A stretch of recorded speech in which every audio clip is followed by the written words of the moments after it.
In this video, we're going to have a look at the new features and bug fixes in version 4.3.3 of the tracking tool. One of the main issues with live tracking is the lag it can introduce into Aussie Explorer. The reason for this is that Aussie Explorer processes screen update at once per second. For every track line update or position update, there is a delay in getting that info onto the screen, and it's an issue that Aussie Target has no control over. To help with this, live tracking now gives you the option to set all screen updates to manual or live. If we jump into the map in similar mode, you'll be able to see how that works. Over here on our tracking tool, we now have a button down here to opt between manual and live updates. I'm running the simulator, and I'm also running the altitude simulator down here, and I'll get all that running. For the altitude simulator, and give it some speed. See that all of the data fields here are updating live, but we don't have any position drawn on the map. If I want to manually draw it, I use the draw button down here. Will draw my position and update my track as well. Now this is a bit confusing because I'm tracking myself, but you get the idea. If I change direction, here, if I give it a bit more speed, and again, position here is updating live, the data here is updating live, but tracking position hasn't updated until I manually hit draw. Instantly updates, and the track line updates as well. So again, if I do another big change in direction, more of an increase in speed, also set this to live updates. Once I'm in live mode, it's the way it always used to operate. We'll continue to update the track and the position.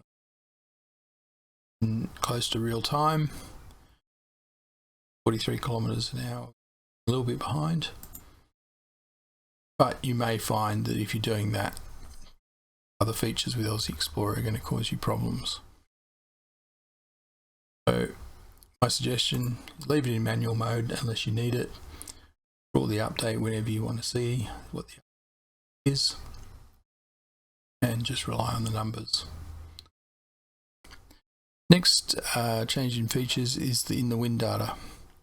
So there were a couple of bugs in the wind data. These have now been fixed, but the main addition to the tools here is you can now export this wind data to your wind reader so that you can do more useful things with it. If I open my wind reader tool here, select whichever table you want to import the data into. So we'll just drop table number 1. Simply hit the export button. Data is brought across, so everything that's in this table here is now in your wind reader table here, so that you can use that however you like. So for example, you can use our wind path tool and redraw that information on the map.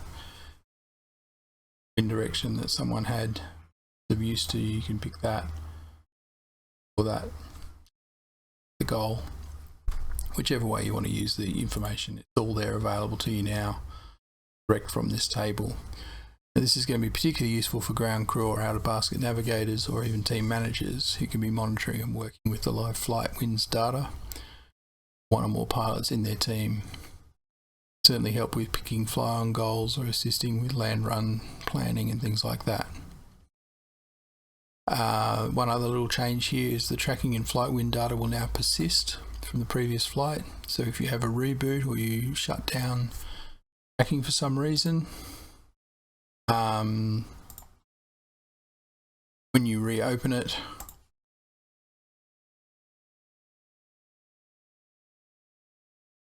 here, the wind data table will persist. So at the beginning of flight you will need to clear it. You can clear it down here with this button, or if you're in the settings for some reason, you can clear the old data here.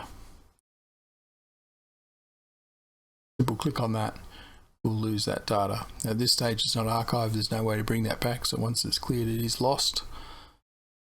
Another little change here is the ability to customize your fields. I'm going to close that down. If we open up our settings now, we now have the ability to edit the fields. So if you want to move the fields, you simply move fields, click on the field you want to move, drag it to wherever you want to drag it. You can reorder these in whichever order makes sense to you. You can also, when you're done, turn that off. If you want to change the colors, edit colors, then click on the field you want. Either pick a color from up here, or you can one of the standard ones down here. Go.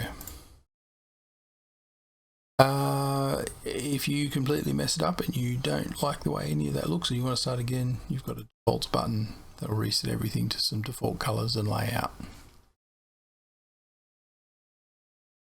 Final new feature in here is a timeout warning. We've got a time period down here in seconds.